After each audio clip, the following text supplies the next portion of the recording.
రెండు దయచేసి ఆదికాండము 7వ అధ్యాయము 6వ వచనం. ఆ జల ప్రవాహం భూమి మీదకి వచ్చినప్పుడు నోవహు 600 ఏండ్లవాడు. తర్వాత 8వ అధ్యాయము రండి. ఆదికాండము 8వ అధ్యాయము 13వ వచనం. మరియు 601వ సంవత్సరం మొదటి నెల తొలి దినమున నీళ్లు భూమి మీద నుండి ఇంకిపోయాను. నోవహు ఓడ కప్పు తీసి చూసినప్పుడు నేల ఆరిండెను. 2వ నెల 27వ దినమున భూమి ఎండి జలప్రలయం వచ్చింది. ఎప్పుడు? నోవహు వయసులో 600 ఏండ్లు. అయితే జలప్రలయం తగ్గింది ఎప్పుడు? తర్వాత నోవహు ఎప్పుడు క్రిందికి వచ్చాడని మనం చూస్తే 601వ సంవత్సరం. అంటే 1-2 నెలలు అలా ఉంది. కానీ దాదాపు సంవత్సర కాలం పాటు నోవహు ఎక్కడున్నాడు? ఓడలో ఉన్నాడు అని. జలప్రలయం అది. అంటే ఓడలో అంత చులకనైన విషయం కాదు. నోవహు అంతకుముందు వర్షమే చూడలే, ఇప్పుడు వర్షం చూచాడు. వరదలంటే ఏంటో తెలియదు, ఇప్పుడు వరదలంటే ఏంటో నోవహుకు బాగా అర్థమైంది.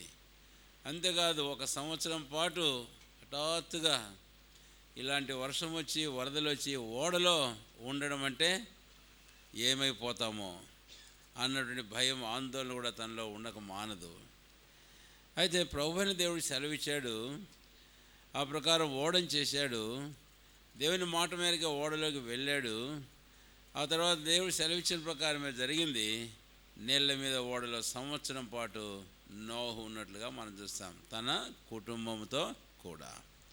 దాదాపు మీరు సంవత్సరం పాటు ఇప్పుడు ఇలాంటి అనుభవం కూడా మీరు వచ్చారు.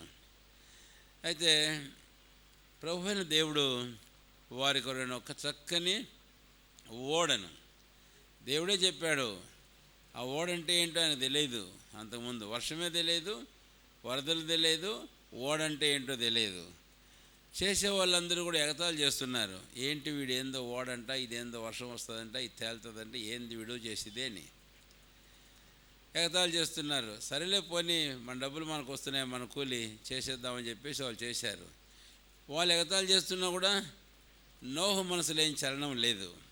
నోవహు బహు స్థిరంగా ఉన్నాడు. ఎందుకంటే దేవునిందు భయభక్తులు గలవాడు.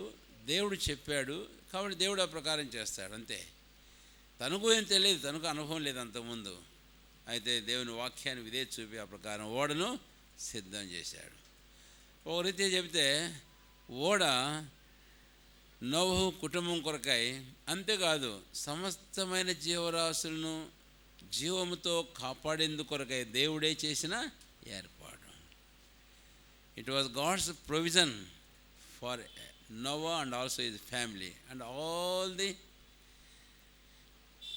animals, birds, everything on the earth which God has created, to keep them alive. వారన్నిటినీ వారిని సజీవంగా ఉంచేందుకు కొరకై దేవుడే ఈ చక్కని ఏర్పాటు చేశాడు. కాబట్టి ఒకవేళ మనం వెళుతూ వచ్చిన ఈ పరిస్థితులు అన్నింటిలో కూడాను మనం చెప్పాలంటే నిశ్చయంగా దేవుడే ఇలాగ అనుమతించినవాడు. ఆయనే మనల్ని కాపాడి సంరక్షించి భద్రపరిచేందుకు కొరకై ఒక ఓడను, ఒక ఏర్పాటును ఆయన మనకు చేశాడు. రెండవ మాటకు మనం వస్తే ఆదికాండము దయచేసి రండి, 6వ అధ్యాయము. ఆదికాండము 6వ అధ్యాయము 19వ వచనం. మరియు నీతో కూడా వాటిని బ్రతికించి ఉంచుకుంటకు సమస్త జీవులలో, అనగా సమస్త శరీరుల యొక్క ప్రతి జాతిలోనివి 2 చొప్పున నీవు ఓడలోనికి, వాటిలో మగదియు ఆడదియు. నోవహు గుర్తుపెట్టుకో, నీవు నీ కుటుంబం మాత్రమే కాదు, సమస్త జీవులలో 2 చొప్పున, ఆడుది మగది, నీవు తేవలెను. ఆ మాట బాగా గమనించండి. నీవు తేవలెను. ఎక్కడ తెస్తాడా? ఆకాశంలో కాకులు పట్టుకుంటాడా? ఆ డేగలను పట్టుకుంటాడా? అరణ్యంలో వెళ్ళి సింహాలు పట్టుకొని తెస్తాడా? లేదు. అప్పుడు ఆదాం అంటే పాపం లేనప్పుడు రా అంటే వచ్చేది, పో అంటే పోయేది. అయితే ఇప్పుడు రమ్మంటే ఎవరు వస్తారు? ఏమొస్తాయి? వస్తాయి అవన్నీ. అయితే దేవుడు చెప్పాడు నోవహును తేవలెను అని అన్నాడు. కానీ తర్వాత చూడండి ఎలా జరిగిందో. 6వ అధ్యాయము 20వ వచనం. నీవు వాటిని బ్రతికించుకుంటకై వాటి జాతుల ప్రకారం పక్షుల్లోనూ, వాటి జాతుల ప్రకారం జంతువుల్లోనూ, వాటి జాతుల ప్రకారం నేలను ప్రాకు వాటన్నిటిలోనూ ప్రతి జాతిలో 2 చొప్పున నీ వద్దకు. అది కూడా దేవుడే చేశాడు. నోవతో చెప్పినాడు ఉన్నాడు, కానీ నోవ చేత కాదు అది. అయితే చివరికి అంత తయారయ్యేటప్పటికీ మళ్ళీ దేవుడు నోవ జ్ఞాపం చేస్తూ అవి 2 చొప్పున నీ వద్దకు వస్తాయి అన్నాడు. నీ వద్దకు రావడం ఏంటి? దేవుని మాట మేరకే ఓడ ఎక్కాయి. భక్సింగా చెబుతూ ఉండేవాడు 21వ అధ్యాయం యోహాను సువార్తలో ఆ చేపలకు వచ్చిన సందర్భంలో పేతురు మిగిలిన శిష్యులు పోయినారు, కానీ ఆహారం మీద ఏమైనా ఉన్నదా అని అడిగితే అది ఏమియో. అప్పుడు ప్రభు అన్నాడు కుడివైపున మీ వల్ల వేయడి. ప్రభు మాట మేరకు వేశారు. విస్తారమైన 153 పెద్ద చేప. భక్సింగారు అంటుండేవాడు ఏమనంటే చేపలకు ప్రభు ఆజ్ఞాపించాడట. ఆజ్ఞాపించినప్పుడు చేపలన్నీ పరిగెత్తడం మొదలు పెడితే మళ్ళీ అన్నాడట, ఇది all the little fishes go back. చిన్న చేపలన్నీ కూడా వెనక్కి పోవాలి మీరు. అంతేకాదు all the big fishes fall in line. పెద్ద చేపలన్నీ లైన్లో రండి. అంతేకాదు తొందరపడకూడదు, వలలో పడి నెమ్మదిగా ఉండండి. చేపలు మనకు తెలుసు వలలో పడితే ఏం చేస్తాయో, కాబట్టి వల చిన్నిపోతుంది జాగ్రత్త అన్నాడంట భక్సింగారు దేవుడు. ఈయన చెప్పేవాడు భక్సింగారు. అట్లనే వచ్చి 153 పెద్ద చేపలు లైన్లో వచ్చి ఒకదాని తర్వాత పడ్డాయట. కదలే లేదట. వాడు బయటకు తీసుకొని వచ్చారు విస్తారమైన చేపలు.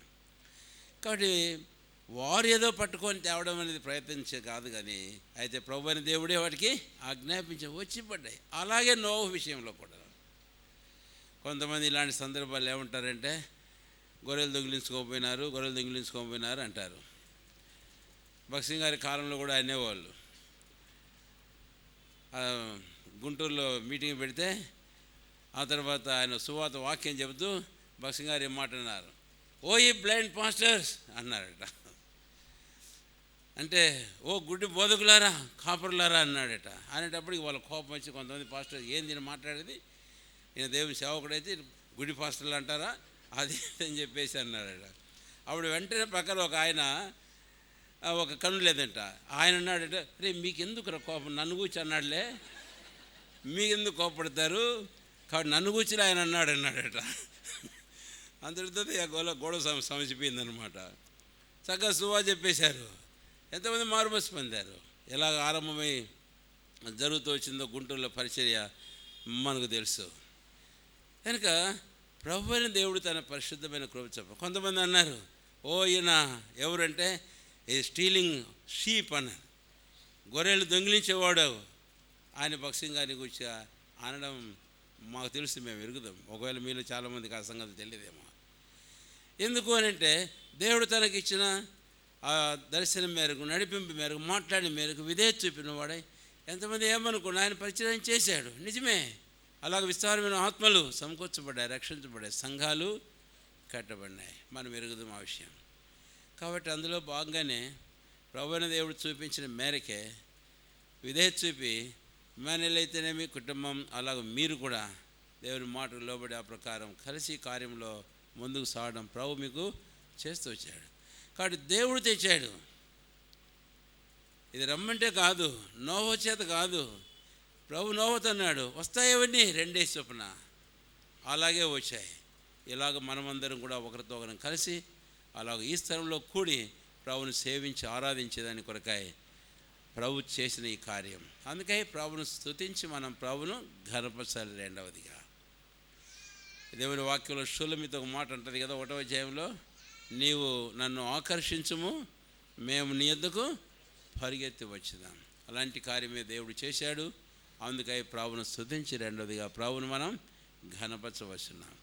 తర్వాత మూడవదిగా మనం చూస్తే ఆదికాండము 6వ అధ్యాయము 21వ వచనం 22వ వచనం. మరియు తినుటకు నానా విధమైన ఆహార పదార్థములు కూర్చుకొని నీ దగ్గర ఉంచుకొను, అవి నీకును వాటికి నీ ఆహారముగునని చెప్పాను. నోవహు ఆహారం సమకూర్చుకో, నీకును నీ ఇంటి వారికి నేను పంపించేవారు అటన్నిటికీ, జీవరాశులు అన్నిటికీ ఏం పెట్టాలి? నువ్వు ఆహారం పెట్టాలి. కాబట్టి దేవుడు మీకును అలాంటి ఆహారం పెడుతూనే ఉన్నాడు. అందుకై ప్రభువును స్తుతించి ప్రభువును కనపరుస్తున్నాం. నిశ్చయంగా ప్రభు మనల్ని పోషించే మన పోషకుడు. అవును, 95వ కీర్తన 7వ వచనంలో అక్కడ కీర్తనకారుడు దావీదు ఒక మాట అంటాడు, మేము ఆయన మేపెడి గొర్రెలం, we are the sheep of his hand.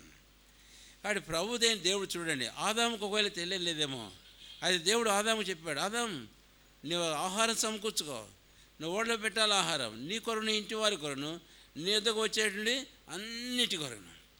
నిజంగా సంవత్సరం పాటు ఇన్ని జంతువులకు ఆహారం పెట్టాలంటే సామాన్యమైన విషయమేనా? చెప్పండి, సామాన్య విషయమేనా? అంత తేలికైన విషయం కాదు. ఒక్కో జంతువు ఎంత తింటుందో, అందులో ఏనుగులు ఒంటెలు ఇంకెంత తింటాయో, రెండైనా కూడా. అంటే ప్రభు అయిన దేవుడు ఆయనకు ఆ శ్రద్ధ చూడండి. నోహు కుటుంబం మీదనే కాదు, ఆయన సృజించిన ప్రతి జీవరాశి మీద, ప్రతి జీవి మీద, అది చిన్నదైనా పెద్దదైనా. కృతదేవుడు వేసే అన్నాడు కదా, ఏమని? పరలోకం మీ తండ్రి ఆకాశ పక్షులు ఏం చేస్తున్నాడట?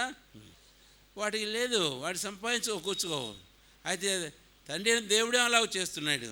అంతకంటే ఎంతో ఎక్కువగా నిశ్చయంగా ఆయన మిమ్మల్ని పోషించరా. కనుక మూడోదిగా ఈ మాట చెప్పాలంటే, గత సంవత్సరం అంతా మందిరంలో శరీర సంబంధమైన ఆహారం మాత్రమే కాదు, అది కూడా మనం వింటూ వచ్చాం. దేవుడు అన్ని విషయాల్లో సమృద్ధినిస్తూ వచ్చాడు. అందుకంటే మించి ఆత్మీయంగా మీరు పోషించబట్లో ఈ వత్సరం అంతట్లో ప్రభు చేస్తూ వచ్చే సహాయం. మత్తయి సువార్త 4వ వచనం, మనిషి రొట్టె వల్ల మాత్రం కాదు కానీ దేవుడు నోటి నుండి వచ్చే ప్రతి మాట వలన, అలాగూ దేవుడు మిమ్మల్ని పోషిస్తూ వచ్చాడు. కలిసి సహవాసంగా వచ్చినప్పుడు, కలిసి ప్రార్థన చేసేటప్పుడు, కలిసి వాక్య పరిచర్య, ఆదివారం పరిచర్య, ప్రత్యేకమైన కోడికలు, ఆయా సందర్భాల్లో ప్రభు మమ్మల్ని సమృద్ధితో నీవు పోషిస్తూ వచ్చావు గత వత్సరమంతా. దీని ద్వారా మా యందు నీకున్న శ్రద్ధ, చింత చాలా గొప్పది. కనుకనే ప్రభు అయిన దేవుడు ఆదాము కుటుంబం విషయంలో, అందుండే సమస్త జీవరాశుల విషయంలో ఎంత చింత కలిగి ఉన్నాడో నిశ్చయంగా. అవును, ఒక మాట జ్ఞాపం చేస్తాను. 40వ కీర్తన 17వ వచనంలో దావీదు కీర్తన కూడా ఈ మాట అంటాడు. 40వ కీర్తన 17వ వచనంలో, నేను శ్రమల పాలై దీనుడినైతిని, ఆయన ప్రభు నన్ను, చక్కని మాట, ది లార్డ్ థింకెత్ ఆఫ్ మీ. నేనైతే శ్రమల పాలైనా, దీనుడినైనా, చాలా ఇబ్బందులు పడ్డా, చాలా బాధ, మనసులో నెమ్మది లేదు ఆయా సందర్భాల సమయాల్లో. అయితే పరిశుద్ధుడైన దేవుడు నన్ను గురించి ఏం చేస్తూ వచ్చాడు? ఆయన తలంచుకుంటూ వచ్చాడట. కొన్నిసార్లు మనసులో మనం తలంచుకోకపోతే మనకు చాలా బాధ, జ్ఞాపం చేసుకోకపోతే. అయితే ప్రభు క్రొత్త నిబంధనలో మనం తెలుస్తూ ఆయన మిమ్మల్ని గురించి చింతించుచున్నాడు. కాబట్టి ఆ దేవుడు తన దాసుల ద్వారా, ఆయన పంపిన వర్తమానికుల ద్వారా పలు విధములుగా ఆత్మీయంగా మనల్ని పోషిస్తూ సంతృప్తిపరుస్తూ వచ్చాడు. అందుకై ప్రభువును స్తుతించి ప్రభువును మనము ఘనపరచాలి. మరొక చిన్న మాట జ్ఞాపం చేసి ముగించేస్తాను. ఆదికాండము 7వ అధ్యాయం 16వ వచనం అందరం కలిసి చదువుదాం. ఆదికాండం 7వ అధ్యాయం 16వ వచనం. ప్రవేశించినవన్నీ దేవుడు అతనికి ఆజ్ఞాపించిన ప్రకారం సమస్త శరీరంలో మగదియు ఆడదియు ప్రవేశించను. అప్పుడు యెహోవా ఓడలో అతని మూసివేశను. నీ కొరకై ఓడను సిద్ధపరచుకోమని చెప్పాడు. నోవహులా సిద్ధం చేశాడు. అందులోకి పోయిన తర్వాత తలుపేసుకోమని చెప్పలే, చెప్పాడు తలుపేసుకోమని. మరేం చేశాడు దేవుడు? ఏంటి దీని అర్థం? మనం తలుపేసుకుంటే చాలదు, దేవుడు తలుపేయాలి. ఈ తలుపు కాపుదలను, భద్రతను మనం చూపిస్తుంది. ఒకవేళ నోవహే గనక తలుపు వేసి కనుక ఉండింటే, ఆ జలప్రలయం వచ్చి ఆ ఓడ తేలేటప్పుడు సండే స్కూల్లో పాట పాడుతుంటారే, నోవహు తలుపుది అని తట్టారట. తానే కానీ వేసింటే తీసుండేవాడేమో. తీసుంటే వాళ్ళని రక్షించకపోవడం కాదు కదా, ఈయన సమస్త జీవరాశులు కూడా ఏమైపోయినవి దేవునికి బాగా తెలుసు. నాకు తెలిసిలే నోవహు నీ సంగతి, నువ్వు చాలా దయగలవాడు, అంతేకాదు తలుపు తీయమంటే తలుపు తీస్తావు, తలుపు నువ్వు కన్నా వేస్తే నువ్వు తీస్తావు అన్న సంగతి కూడా నాకు తెలుసు. దీని ద్వారా నిన్ను నువ్వు కాపాడుకోలేవు, ఇతరులు నువ్వు కాపాడలేవు, నేను కాపాడుతాను. 127వ కీర్తన 1వ వచనంలో, యెహోవా ఇల్లు కట్టించిన కట్టువారికి ప్రయాసం వ్యర్థమే, యెహోవా పట్టణమును కాపాడని యెడల కావలి కాయవారు మేలుకొని ఉండుట. కనుకనే ప్రభువైన దేవుడు చెప్పాడు పాత నిబంధనలో కూడా, నా నిమిత్తం, నా సేవకుడైన దావీదు నిమిత్తం నేను ఈ పట్టణమును కాపాడి రక్షించాను. కాబట్టి ఈ చివరి తలంపు నేను మీకు జ్ఞాపం చేయాలని కోరుతుంది ఏంటంటే, గత సంవత్సరమంతా ప్రభు మిమ్మల్ని కాపాడుతూ వచ్చాడు, మనల్ని భద్రపరుస్తూ వచ్చాడు. కాదనం అనేకమైన కీళ్ళు అపాయములు. నిన్న పేపర్లో నేను చదువుతుంటే, ఒక ఈత నేర్చుకునేవాడు, అంటే పందెం వేస్తుంటారు కదా ఈత పందాలు, అలాంటి దాంట్లో తర్ఫీదు పొందుతున్నాడు. చాలా అనుభవం ఉన్నోడే. అయితే చాలా లోతుకు వెళ్ళాడు. ఆ తర్వాత ఒక షార్క్ చేప తను వెంబడి పడిందట. వెంబడి పడమే కాదు, తన మీద దాడి చేసింది, కొరకడం అది ఇది చేయబోతుంది. కానీ ఆశ్చర్యంగా ఈ మనిషి తను తప్పించుకుని సజీవంగా కొన్ని దెబ్బలతో బయటకు వచ్చేసాడు. అంటే తనకి ఎంత అనుభవం ఉన్నా సముద్రంలో, ఎంత ఈదే అనుభవం ఉన్న సముద్రంలో అలాంటి కీడులు అపాయములు ఎన్నో ఈరోజు మన క్రైస్తవ జీవితంలో కూడా. అయితే ప్రభు తన కృప చేత మనల్ని ఈరోజు ఇలా ఉన్నామంటే ఇది ప్రభు కాపుదల. యేసయ్య అన్నాడు యోహాను సువార్త 17వ అధ్యాయం 12వ వచనం, యోహాను సువార్త 17వ అధ్యాయం 12వ వచనం, తండ్రి నీవు నాకు అనుగ్రహించిన వారు నీవారు, నీ నామమందు వారిని కాపాడి భద్రపరిచితిని. కాబట్టే మీరు మనమందరం కూడా గత సంవత్సరం అంతట్లో ప్రభు మనకు అనుగ్రహించిన కాపుదల భద్రతను తలంచుకుంటూ ప్రభువును స్తుతిస్తాం. నిశ్చయంగా ఇలాంటి సందర్భాల్లో ఆత్మీయంగా అనేకులైన మనం నష్టపడే అవకాశాలు కూడా ఉంటాయి, చెదిరిపోయే అవకాశాలు ఉంటాయి, అర్థం చేసుకోక కొన్ని సందర్భాలలో. అయితే ప్రభు కృప ఈరోజు మనల్ని కాపాడి ఆయన సంరక్షించి మనల్ని భద్రపరిచాడు. ఆయన నమ్మదగిన దేవుడు, ఆయన సదాకాలం మనకు దేవుడుగా ఉంటాడు. కనుకనే 27వ అధ్యాయం 3వ వచనం యెషయా గ్రంథం, యెహోవాను నేను దానిని ఇంతవరకే కాదు ఈ సంవత్సరం, వచ్చే సంవత్సరాలన్నీ కూడా. సరే, నేను ఇంకా ఎక్కువ జ్ఞాపం చేయకుండా ఇక్కడే ముగిస్తూ, ఇలాంటి పరిస్థితులన్నీ అయిపోయిన తర్వాత 8వ అధ్యాయంలో నోవహును ప్రభువైన దేవుడు బయటికి రమ్మని పిలిచాడు. లోపలికి పొమ్మన్నోడే మళ్ళీ తిరిగి ఏమన్నాడు, బయటికి రా, నీవును నీ కుటుంబం సమస్త జీవరాశులు బయటికి రావాలన్నాడు. వచ్చిన తర్వాత 8వ అధ్యాయం 20వ వచనంలో వాళ్ళు ఏం చేశారు? ప్రథమంగా మొట్టమొదటిదిగా రండి దయచేసి అందరం కలిసి చదువుకుందాం. 8వ అధ్యాయం 20వ వచనం అందరం కలిసి. అప్పుడు నోవహు యెహోవాకు బలిపీఠం కట్టి పవిత్ర పక్షులన్నిటిలోనూ కొన్ని తీసుకొని ఆ పీఠం మీద దహన బలి. అప్పుడు నోవహు యెహోవాకు ఒక బలిపీఠమును కట్టాడు. అదే ఈరోజు మనం చేయబోతున్నాం, దానికే మనం చేరవచ్చాము. గతమంతా తలంచుకొని జ్ఞాపం చేసుకుంటూ ఈ రోజున ప్రభువైన దేవునికి మనకు బలిపీఠం కట్టి ఆయనకు అంగీకారం, ఆత్మ సంబంధమైన, ఆయనకు ప్రీతికరమైన, సువాసనకరమైన అర్పణలు బలులు మనం అర్పించడానికి మనం వచ్చాము. అవి ఆత్మ సంబంధమైన బలులు అర్పించే పరిశుద్ధ యాజకులుగా. కనుక ఆ ప్రకారం మనం చేసి ప్రభువును ఘనపరిచి ప్రభువును కొనియాడదాం. మరి ఒక వత్సర ప్రారంభంలో ఈ నూతన పాత వత్సరం ముగింపు, మరొక నూతన వత్సరంలో ప్రవేశిస్తున్న సందర్భంగా బలిపీఠమును కట్టి ప్రభువును ఆరాధించి ప్రభువును మనము ఘనపరుచుతాం గాక. ఇప్పుడు మనం ప్రభువును ఆరాధించి స్తుతించడంలో ప్రవేశిస్తాం. ఆదివారం అంత సమయం ఇవ్వలేకపోవచ్చు.